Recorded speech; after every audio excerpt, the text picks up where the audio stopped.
मसीह में प्रिय भाइयों और बहनों, अगस्त 2022 में भारत की वित्तीय दुनिया का एक चमकता सितारा राकेश झुनझुनवाला हमारे बीच से चला गया।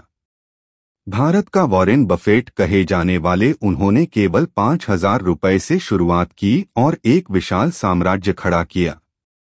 मृत्यु से कुछ दिन पहले ही उन्होंने आकाश एयर नामक एक नई एयरलाइन लॉन्च की थी।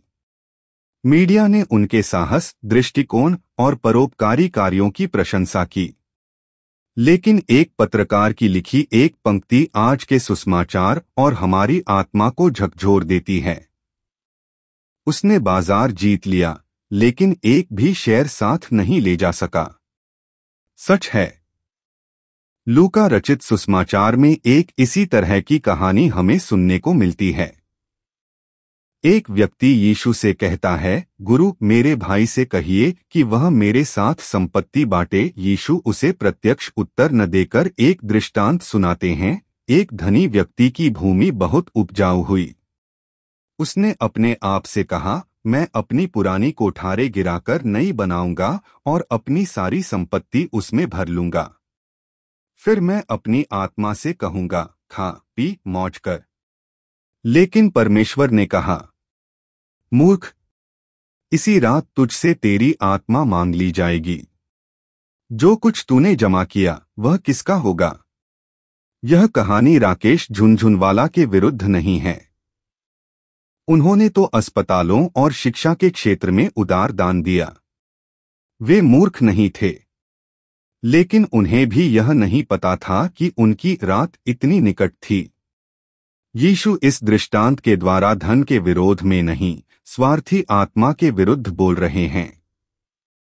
हमें समझना चाहिए, धन रहेगा परंतु उसे स्वर्ग नहीं ले जा सकते। परमेश्वर को भुलाकर की गई सुख संपन्नता अंततः व्यर्थ है। सभोपदेशक की पुस्तक कहती है, व्यर्थ की व्यर्थता। सूर्य के नीचे का सारा परिश्रम व्यर्थ है। पौलुस प्रेरित कहते हैं, पृथ्वी की बातों पर नहीं, ऊपर की बातों पर ध्यान दो। कुलुस्सियों 3:02। यह संसार सुंदर है क्योंकि यह ईश्वर की सृष्टि है, परंतु मुक्ति केवल मसीह में है।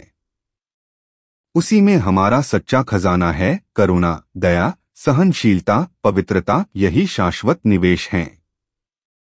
भारत के सांस्कृतिक संदर्भ में धन, सोना, जमीन, शिक्षा, प्रतिष्ठा सभी मूल्यवान हैं, लेकिन हमारे संतों ने एक भिन्न मार्ग चुना। संत अल्फोंसा दुख और पीड़ा सहकर पवित्रता में मरी।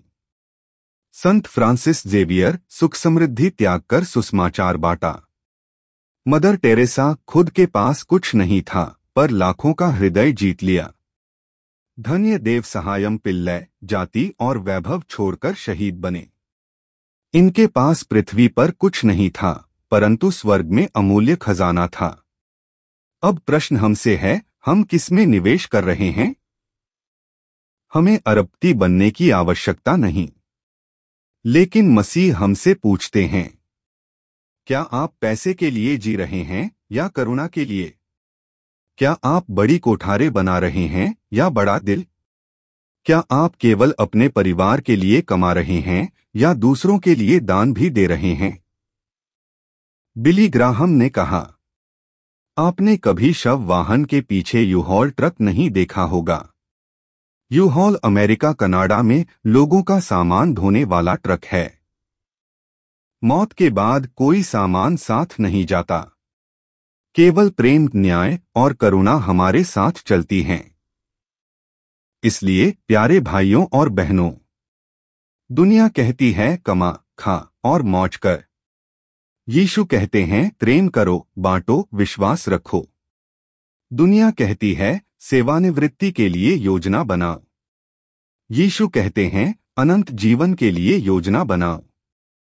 राकेश झुनझुनवाला अपनी सारी संपत्ति यहीं छोड़ गए, स्वर्ग में एक भी शेयर नहीं ले जा सके, लेकिन उन्हें याद किया जाएगा उनके दान के लिए, न कि संचित धन के लिए। वह मूर्ख धनी सब कुछ छोड़ गया और अंत में उसके हाथ खाली रह गए। अब हमसे पूछा जाता है, जहां तुम्हारा खजाना है वहीं तुम्हारा हृदय भी होगा। आइए हम मसीह में निवेश करें। स्वर्ग का खजाना कभी नष्ट नहीं होता। आमीन।